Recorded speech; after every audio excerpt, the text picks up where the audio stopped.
Le club en 6 ans a connu une progression exponentielle, puisque nous étions en deuxième division.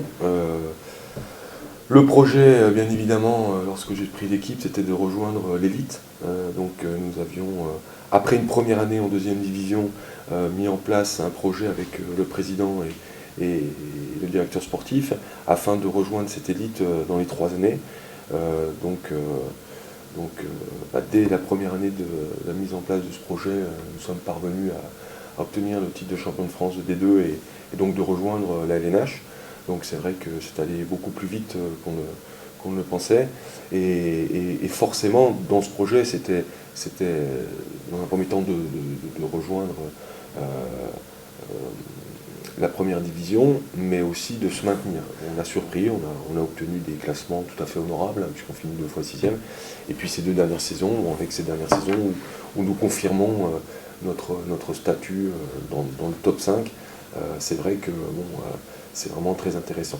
Je pense qu'il faut quand même...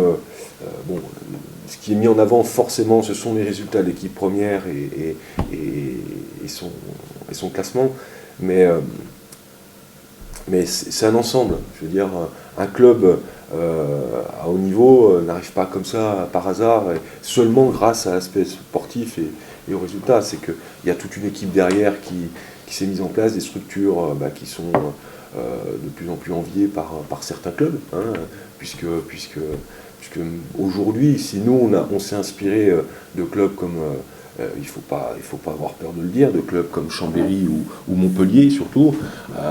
Aujourd'hui, il semblerait que des clubs, notamment comme Nantes, s'inspirent un peu de notre histoire pour pouvoir faire aussi bien que nous. Donc, ça veut dire qu'on est dans le vrai.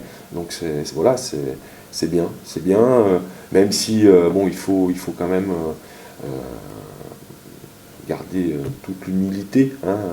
Il faut quand on fait du haut niveau, parce que on voit au travers de cette année 2010-2011, un club comme Ivry s'est retrouvé en difficulté jusqu'à la dernière journée, et pourtant ça fait 50 ans qu'ils sont présents, donc au plus haut niveau. Donc on sait que c'est une perpétuelle remise en question, que rien n'est jamais acquis et qu'il faut en permanence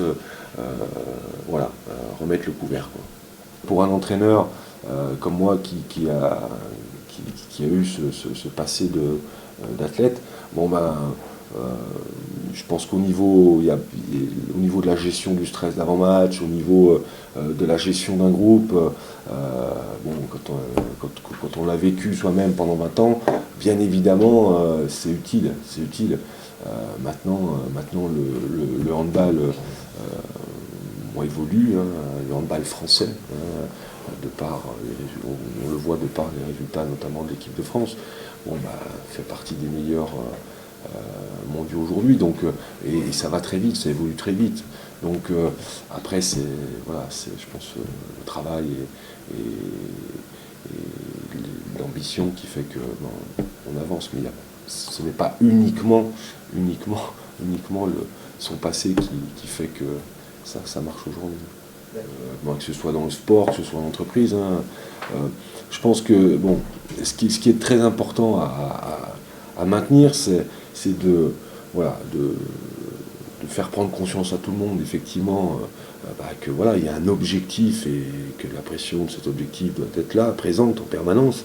Il y a un objectif à atteindre, mais donc ça c'est pour l'ensemble du groupe, mais il ne faut pas négliger l'individu. Je dirais que il faut que chacun des membres de l'équipe puisse se retrouver d'une part dans cet objectif global, mais en plus il faut pouvoir lui donner à manger pour que lui sente qu'il progresse, qu'il apporte quelque chose au groupe.